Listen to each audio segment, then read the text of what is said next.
Come then, scum!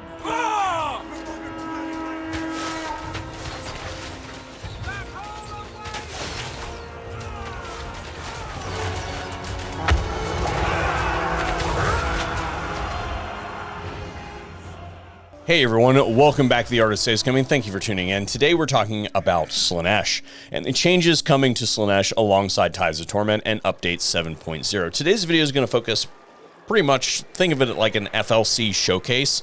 So talking about N'Kari, Slaanesh in general, and the new legendary lord that's coming alongside 7.0, the Mask of Slaanesh.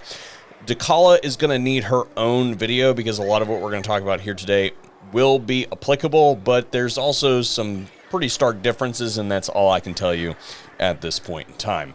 That said, I think the best place to start is probably N'Kari because he's already in the game, and anything that I show you, you can compare the screenshots here to what you currently have in your build, and if I miss something, then you can tell me. And while it is not the most glamorous place to start, I think that we should probably start with the tech tree, and that's because what we're going to talk about when we go to the mask is going to sort of build on this. And you can see the most overt change is a bifurcated skill tree. Creative Assembly has been doing this for the last several DLCs. I think this really started with the Chaos Dwarves, but I might be missing on that. Anyway, we can see that we have sensations, which should look pretty familiar to you. 6 tiles by 6 technologies in those tiles. So 6 nodes in 6. The number of the Dark Prince is 6. That makes sense. Nice theme there. And then disciples. Think of this as your military. Think of this as stuff going on in the background. So military. Think of this one as your mortals. Think of this one as your demons. There's also some 6 theming in here. There's 6 technologies there. There's 6 technologies there. I don't know if this adds up to something that's divisible by 6. I haven't looked at it, but there's also 6 technologies there for your Keepers of Secrets. If we go over to sensations again, this should look sort of familiar, but this first tile is faction specific. So like N'Kari is the only one that gets this one. This one's different for the mask, and it's different for Dakala. So I will show you that when we flip over to the mask. Next, as far as Slaanesh is concerned, the Unholy Manifestations have had a little bit of an update. So this one is the same, this one is the same, and this one is the same. But this one has changed. So this used to be corruption only. Well, now it creates a Slaanesh cult and a settlement. And that's really interesting because previously, and currently, if I were to take, for instance, this cultist here and start a cult there, it would tank my reliability.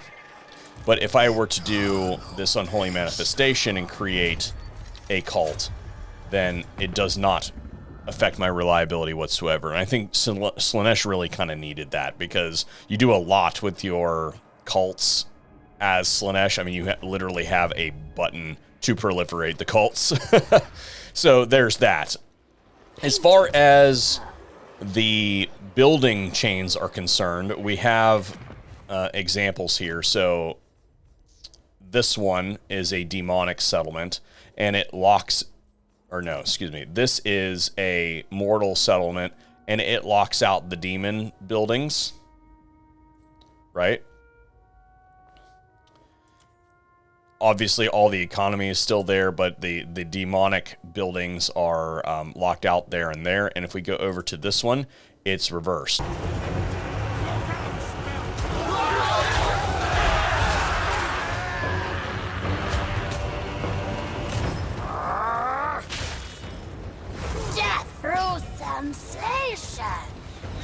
This will do. The cults have changed a little bit. So N'Kari's cults deal specifically with like seductive influence and stuff like that. He is the only Monogod Slaanesh faction that has access to seductive influence. I have checked the Warriors of Chaos, Both Sigvald and Azazel still have Seductive Influence, and you'll see the differences when we flip over to the Mask. The last thing that I want to talk about as far as N'Kari is concerned is his add-on to his special mechanics, and that is that if I walk into this region over here owned by my vassal, once your Seductive Influence is all the way up, I want you to look at this Lord Seduction thing over here. So if I walk into this region, he now has this. It doesn't pertain to other lords, right? They don't get it. Only N'Kari does this. And if we look in here, use 500 devotees to persuade the target lord into joining your faction as a Chaos Lord. They will have 25% of their force as devoted Marauders of Slaanesh or Chaos Warriors. And I've seen this. They can be regular Chaos Warriors, they can be the Chaos Warriors with the whips, or they can be all three types of Marauders. So we can see that there's 11 there, so, or it would be 10 units. So we expect 2.5 units, so that's probably going to round up to 3. Let's go ahead and hit this. This dude right here, he's going to join our faction, and he brought 3 Marauders along with him. So depending on his strength of his army is how that is going to kind of shake out. I don't know about the rank. The rank might be different. Defender of the Phoenix Throne. But you can see that those units are now missing from this army. So there you go. So you can artificially weaken armies and all that sort of stuff. N'Kari still has access to the Disciple army and all that jazz. He has the Regiments of Renown and everything where you would expect it to be. But he now centers around this Seductive Influence, kind of playing the background game, shall we speak. So let's go ahead and flip over the Mask, and I'll show you what's going on with her, him, it.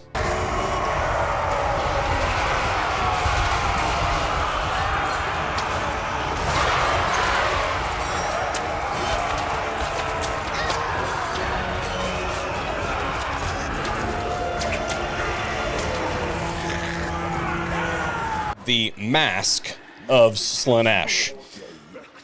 Quite a bit different than N'Kari, but there are some similarities. We'll go and start off with the tech tree like we did before. Mutually exclusive nodes here for the Mask.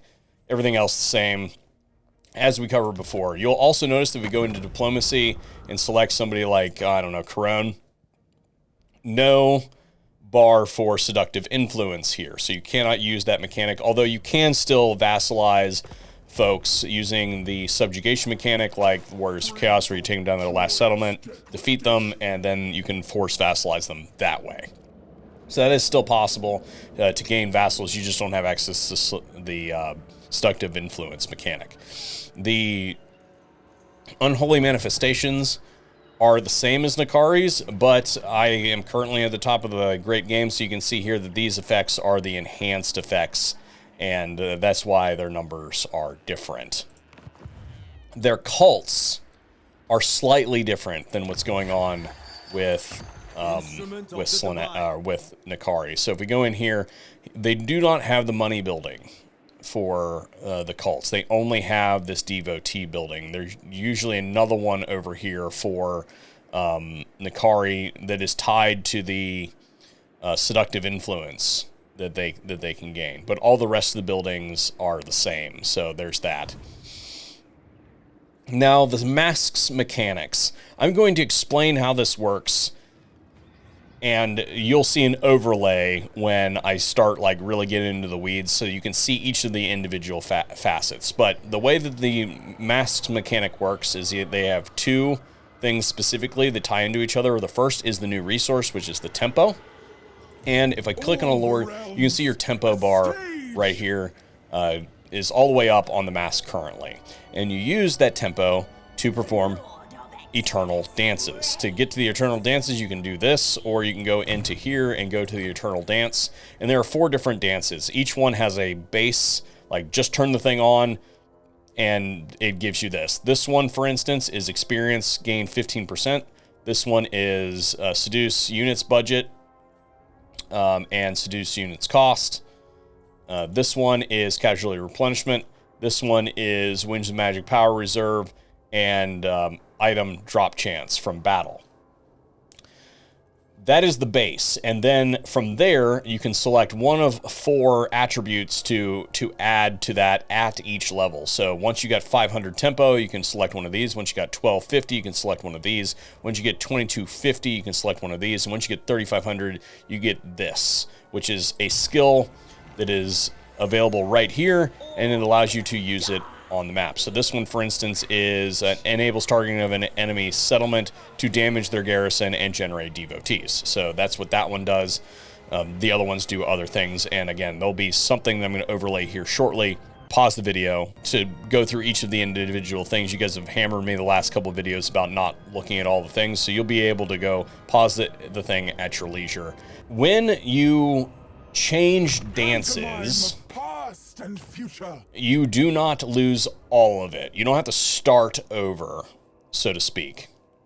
If I want to switch to this one, for instance, I perform the dance and I was all the way up. It takes me down to just above the 3rd tier, so I can go ahead and do this. But if I do it again, for instance, then I drop down to the 2nd tier. You can see that that's kind of how that works, and that's sort of intuitive. You can build that back up by doing some battles, and also my my accruance of tempo is going to be negatively impacted over the course of the next couple turns because of the dissonance, is what they call it, for the change in dances. You start out with 3 dances: this one, and this one, and then this one is locked. You need to complete the 3 dances to get access to those.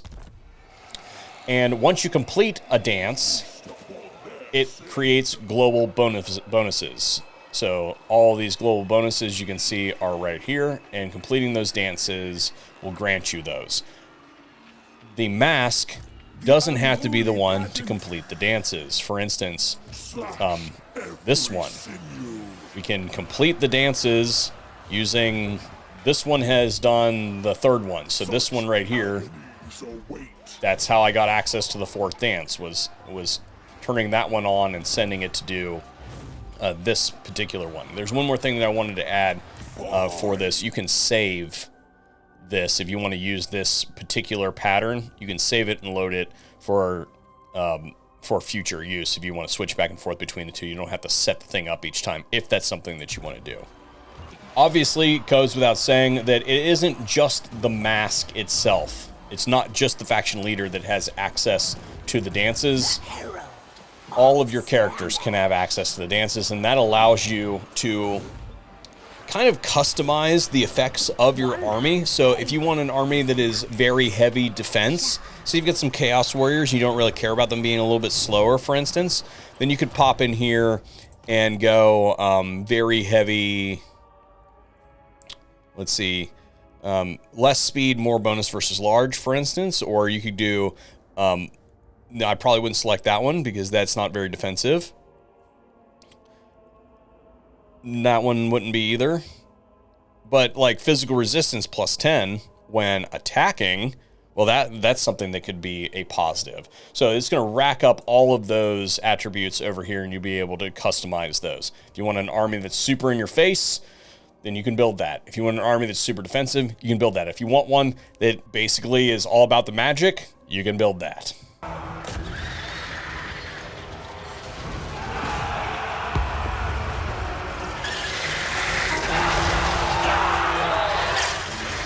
And then the last thing that I wanted to do in today's video was discuss the skill line changes for our generic characters, so to speak. So what I have here is a Herald of Slaanesh. And you can see that this looks pretty much the same. This looks pretty much the same. You know, generic blue line, generic red line. Or, yeah, red line. Spellcaster line looks pretty much the same. But, the melee line looks the same to me as it was before. But we now have this additional line in here. And this one, for instance, increased campaign movement range, reinforcement range. The locusts were always kind of a thing, so that was always there. But then we have the greater loci, which increases the duration and effect range. We also have these mutually exclusive skills here that you can see will be specific to your army build.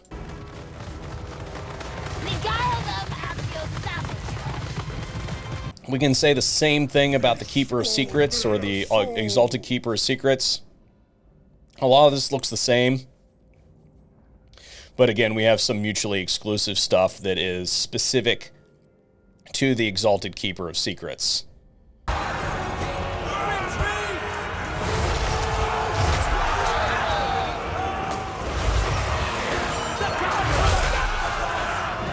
And I realize now that I didn't talk about the Mask herself, or himself, or itself, and its skill tree. Generic blue, generic red, generic yellow, and then the special line has these mutually exclusive skills in them, and I'll show you some overlay from the battle. Mask of Slaanesh!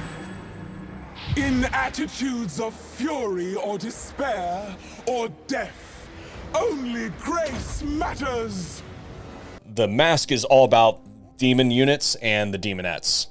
You can see in here there's some stuff for chariots and riders, demonic stuff, but the rest of this is like demonette armies, right? For sure. Perfect vigor for exalted demonettes. Yeah. Right? So very, very heavy on that. Now, her quest battle at number 14, or at level 14, is an okay item. It's not that great. Staff of the Mask's vigor per second, and heal, damage per second, vigor loss, diplomatic relations for Slaanesh factions. So currently, if you look here, I've got relations with both of them. I cannot confederate either of those legendary lords at this point in time. But if you just look at Nakari, for instance, you can see they were doing pretty good on those diplomatic relations. So probably going to be able to forge a confederation there at some point in time.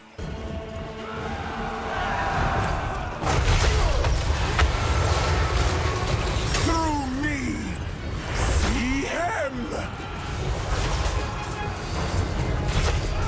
My original plan was to be pretty ambitious with this video and cover all of the Slaanesh changes, but I've decided that the Warriors of Chaos and Beastmen changes are probably worth their own video. So I'm just going to separate that content out into a separate release at a later date. So this you can take as my update to you on what Slaanesh is going to look like as far as the monogod factions are concerned. So hopefully I'll see you on another one here pretty soon. Thanks for tuning in to the Art of Save Scumming. Final act.